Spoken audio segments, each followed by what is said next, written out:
Welcome to CNN 10. I've got a little more of my voice back today, and I'm happy to use it to bring you objective news. I'm Carl Azus. Another step is being taken in the U.S. Supreme Court confirmation process.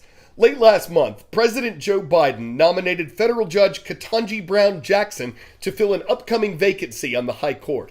Associate Justice Stephen Breyer plans to retire in the months ahead. What's taking place this week is Judge Jackson's hearing before the Senate Judiciary Committee. This is a panel of 22 senators, 11 Democrats and 11 Republicans, who will have the chance to question the nominee this week and try to figure out how she'd rule on some of the most controversial issues in America. The committee will then hold a vote to decide whether the Senate should confirm or reject the president's nominee. It can also decide to issue no recommendation at all. After that, it's up to a simple majority of 51 out of 100 senators to determine whether the nominee gets a lifetime appointment to the Supreme Court. Democrats currently control the U.S. Senate. They and the two independents who vote with them hold 50 seats. Republicans also hold 50 seats. But if there's a tie with the 50 Republicans voting one way and the 50 Democrats voting the other, the vice president, who's a Democrat, casts the tie-breaking vote. That's why even though the seats are split 50-50, Democrats are said to be in control of the Senate. U.S. Supreme Court appointments are extremely important to America's two main political parties. Democrats generally want to appoint liberal justices, people likely to share their views on controversial issues. Republicans generally want to appoint conservative justices, people likely to share their views on controversial issues. Judge Jackson has previously worked as a public defender, something that none of the current Supreme Court justices has done. And while supporters have said that gives her empathy as a judge, critics have suggested Jackson may be soft on crime at a time when many parts of America are dealing with higher crime rates. So Judge Jackson will likely be questioned along those lines this week.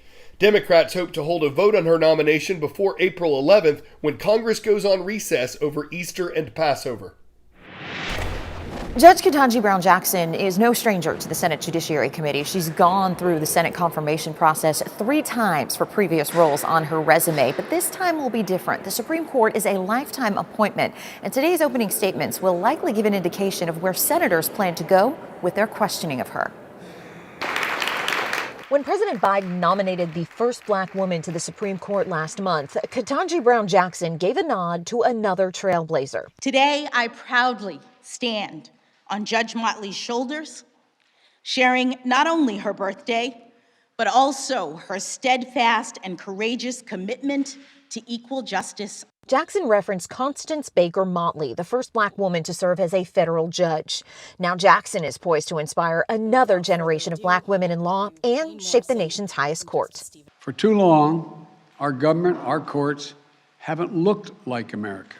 But some areas of her legal career could draw scrutiny. It'll be a respectful, deep dive into her record, which I think is entirely appropriate for a lifetime appointment. As Jackson has made the rounds on Capitol Hill, GOP senators have indicated her time as a public defender will be one of those areas, including work representing detainees at the U.S. military prison at Guantanamo Bay, and her views on the role of race in the U.S. criminal justice system.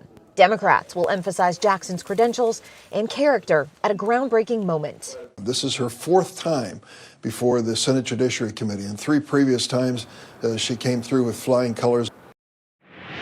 If you can envision the amount of land covered by 70,000 football fields, you can get a sense of how much ground in Texas has been burned by wildfires over the past week. In all, there have been 175 of these blazes, though only a handful of them have caused most of the damage. A complex of 7 fires, for instance, had burned over 54,000 acres by Monday. That's according to NBC News.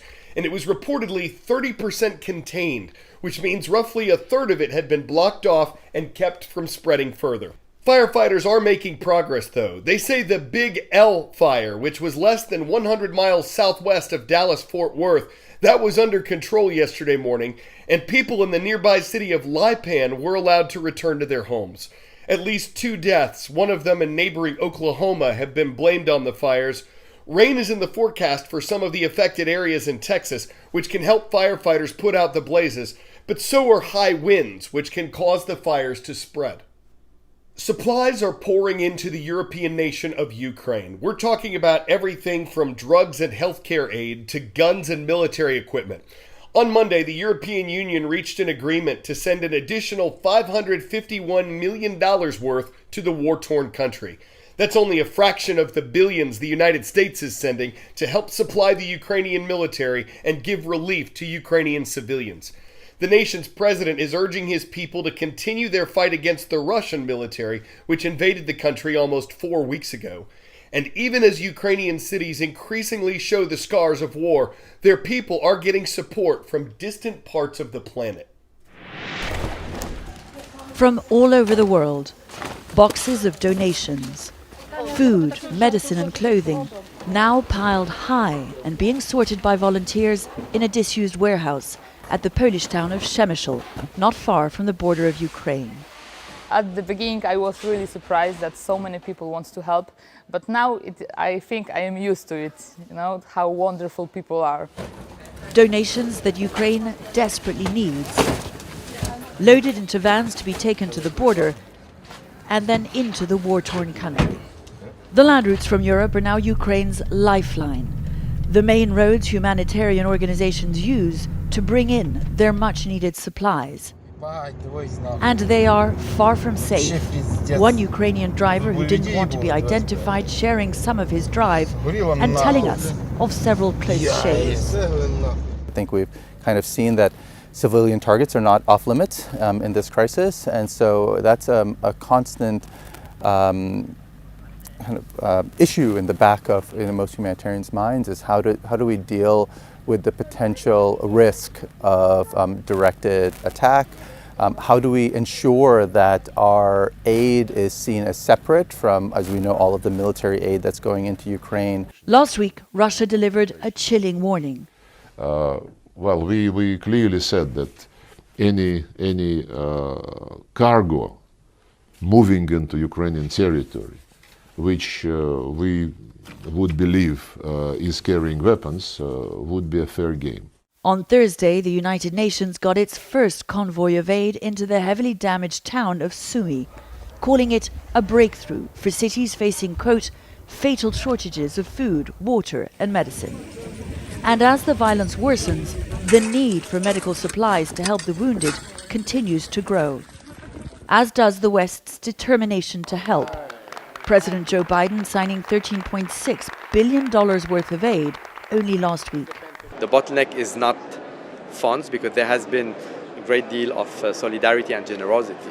So we now really need to step up the operational response inside the country. In the knowledge that the longer the conflict lasts and the more the aid is needed, the more dangerous it will become to deliver. 10-second trivia. A bird of bad moral character was how Ben Franklin described what animal? Bald eagle, carrier pigeon, vulture, or turkey? In a letter to his daughter, the founding father criticized the eagle as being too lazy to fish for itself.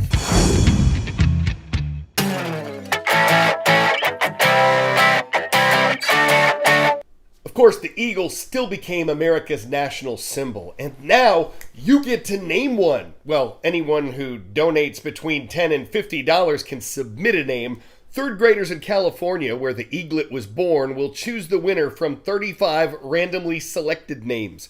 The chick's parents are called Jackie and Shadow, if that gives you an idea of the kind of name officials might be looking for. And while I'm not personally going to enter, I might suggest Chick Hicks, Jessica Beagle, Feather Time, Marty McFly, Nestor Holt, the Beaconator, Hawkeye, Jeff Prezos, Craggle or anything other than Eagle McEagleface, although I could eagerly see that one being a winger. I'm Carl Azus. Today's shout out takes us to Ludlow, Kentucky, where we are happy to see our viewers at Ludlow High School, and thanks to everyone for taking 10 for CNN.